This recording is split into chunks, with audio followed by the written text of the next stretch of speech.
Hello everyone, আসসালামু আলাইকুম। কেমন আছেন সবাই? আবারও নতুন একটা রেসিপি নিয়ে আপনাদের মাঝে চলে আসলাম।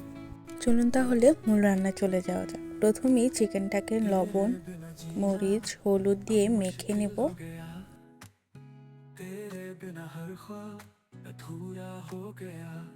নিয়ে নিচ্ছি নতুন আলু, লবণ, মরিচ, হলুদ মেখে চিকেন আর আলুটা একসাথে ভেজে নেব। এবার ফ্রাই প্যানে রান্না তেল দিয়ে দিচ্ছি।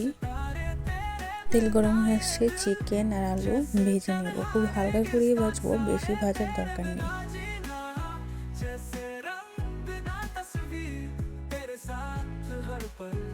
চিকেন আর আলু ভেজে রান্না করলে চিকেনের স্বাদটা দ্বিগুণ বেড়ে যায়।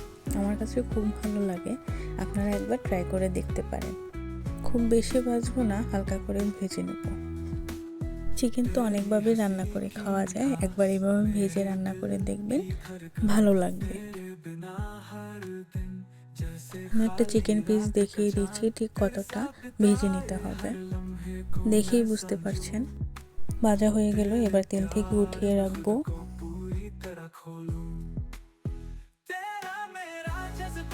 অন্য একটা পাত্রে চিকেন ভাজা তেলটা দিয়ে দেব, আর একটু সামান্য তেল দিয়ে দেব, তেলটা কম ছিল। দিয়ে দিলাম 2টা তেজপাতা ছিঁড়ে।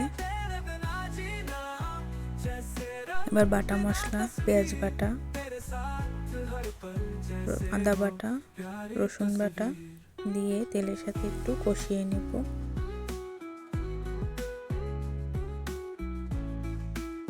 এক চামচ হলুদ, 1 চামচ মরিচ, 1 চামচ ধনিয়া গুঁড়া, 1/2 চামচ জিরা গুঁড়া, 1/2 চামচ গরম মশলা, 1/2 চামচের কম গোলমরিচের গুঁড়া, স্বাদ মতো লবণ, সামান্য একটু পানি দিয়ে মশলাটা ভালো করে কষিয়ে নিব।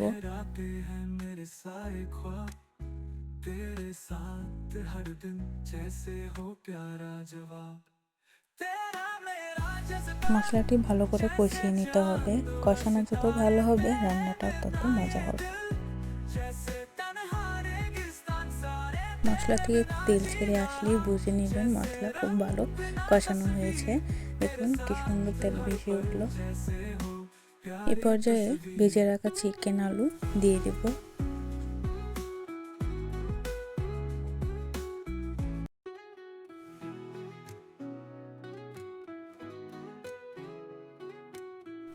চিকেনের কালারটা কত সুন্দর লাগছে, লাল লাল ঝাল ঝাল। কার কার ভালো লাগে জানাবেন কিন্তু।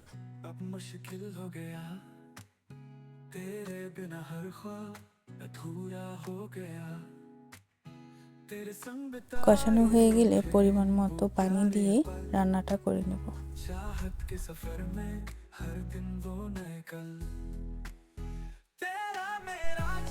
এবার নেড়ে চেড়ে দিচ্ছি, নেড়ে চেড়ে দিয়ে ঢাকনা দিয়ে রান্না করে নেব। ঢাকনা উঠিয়ে 2 একবার নেড়ে চেড়ে দিলেই হবে।